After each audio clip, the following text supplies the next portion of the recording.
The city of Isfahan is spread across both sides of a beautiful river. To connect its banks, several elegant bridges have been built at different places. One of them is called Si-o-Seh Pol, which means 33 Bridge as it has 33 arches. Another famous bridge is Khaju Bridge. From there, the view of the river, the city's buildings on both sides, and the greenery and flower beds presents a truly enchanting scene. Our guides also took us to visit these bridges. We remained in Isfahan until about 4 in the evening, and after having lunch we departed from the city. And we reached Isfahan at around 12 noon, after Tehran and Mashhad. Isfahan is the third largest city in Iran. My interest in seeing it was due more to its historical significance than its outward beauty. But food does not spoil quickly, and fruits do not decay rapidly. He even narrates reports stating that the bodies of the deceased in graves there remain intact for a considerable period of time.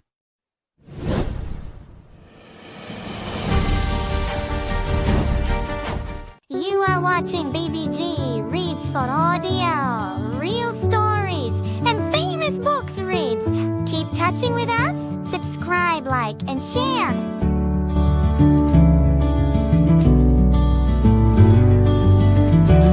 We had set aside the next day for traveling to Isfahan and Qom. Isfahan is located approximately 400 kilometers from Tehran. We set off on the journey immediately after offering the Fajr prayer without having breakfast. After leaving Tehran, there is a wide and magnificent motorway all the way to Isfahan, equipped with all the modern facilities of major highways. After covering about 100 kilometers from Tehran, just before the city of Qom, there is a beautiful rest area known as Mahtab Restaurant. We had breakfast there and then continued our journey.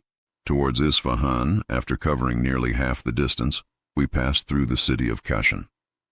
It is most likely the same city where the author of Bada'i al-Sana'i, Allama Alauddin Kashani, may Allah have mercy on him, was born.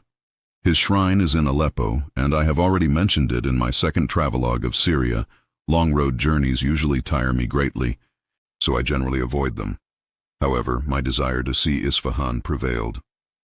The road was excellent, and our hosts had arranged a very comfortable vehicle. As a result, by the grace of Allah, I did not feel much fatigue, and we reached Isfahan at around 12 noon, after Tehran and Mashhad. Isfahan is the third largest city in Iran. My interest in seeing it was due more to its historical significance than its outward beauty. This city has produced many eminent scholars and masters of various sciences and arts. Among the Hadith scholars are Hafiz ibn Manda, may Allah have mercy on him, and Imam Abu Nu Isfahani, d. 430 AH, whose book Hilyat al-Awliya is a major source for the biographies of the pious.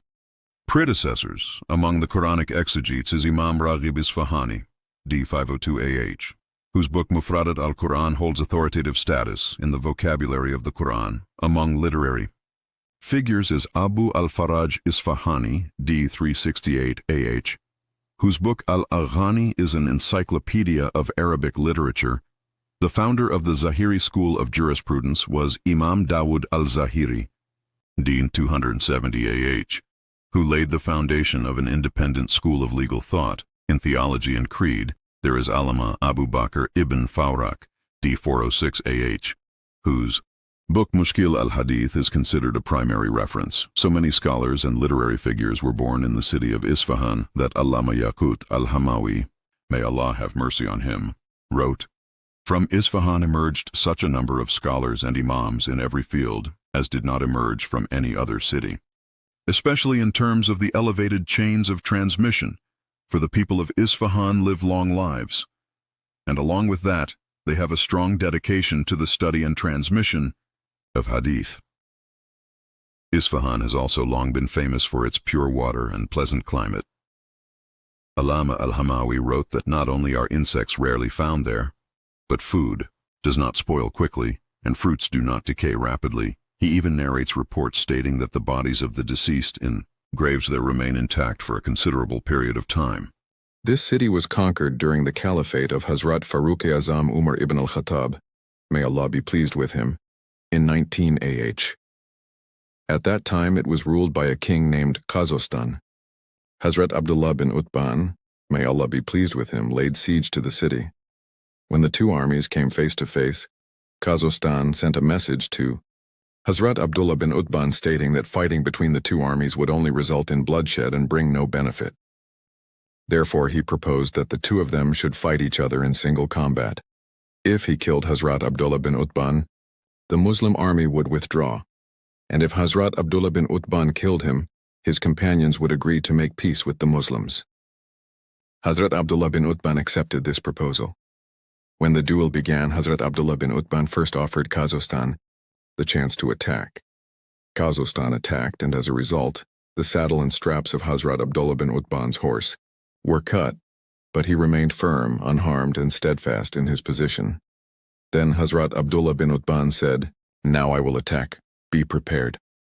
At this moment, Kazakhstan said that he had already witnessed Hazrat Abdullah bin Utban's steadfastness and courage, and that he was now ready to make peace and hand over the city to the Muslims. Accordingly, a peace treaty was written. Complete protection was granted to all the inhabitants of the city, and Muslim rule was established there. After the establishment of Muslim rule, this city gradually became a great center of knowledge and scholarship. Although traces of scholars and learned people must once have existed throughout the city, when the Safavid dynasty, with its rigid Shiite rule, came to power, they did not allow the monuments of Ali Sunnah to survive. As a result, today only the relics of the Safavid period remain. The Safavid rulers made Isfahan the capital of Iran for a long time. That is why their magnificent forts, palaces, and mosques can still be seen there today. When we reached the old part of the city, our guide took us to a square known as Maidan-e-Naqsh-e-Jahan. It is truly a remarkable and breathtaking square. Its length is more than 1 kilometer, and its width is nearly half a kilometer. On one side of the square stands a grand mosque, while the other 3 sides are surrounded by walls. On one side of the wall, there is a magnificent pavilion from which the kings used to watch Chaugan, polo matches played in this vast ground. The mosque on one side of the square belongs to the Safavid period, but beside it stands another beautiful mosque from the Seljuk era.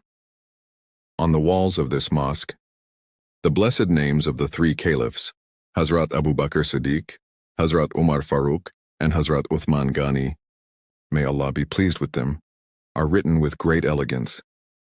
On the opposite side, the blessed name of Hazrat Ali al-Murtaza, may Allah be pleased with him, is written separately. The reason for this distinction between the names of the 3 caliphs and Hazrat Ali could not be understood. In any case, we offered the Zuhr prayer in congregation in this mosque. This was the ancient area of Isfahan, and in one's imagination, gatherings of great scholars and learned men seemed to come alive. Yet with physical eyes, their traces could no longer be found in the atmosphere of the city. The city of Isfahan is spread across both sides of a beautiful river. To connect its banks, several elegant bridges have been built at different places. One of them is called Si-o-Seh Pol, which means 33 bridge as it has 33 arches.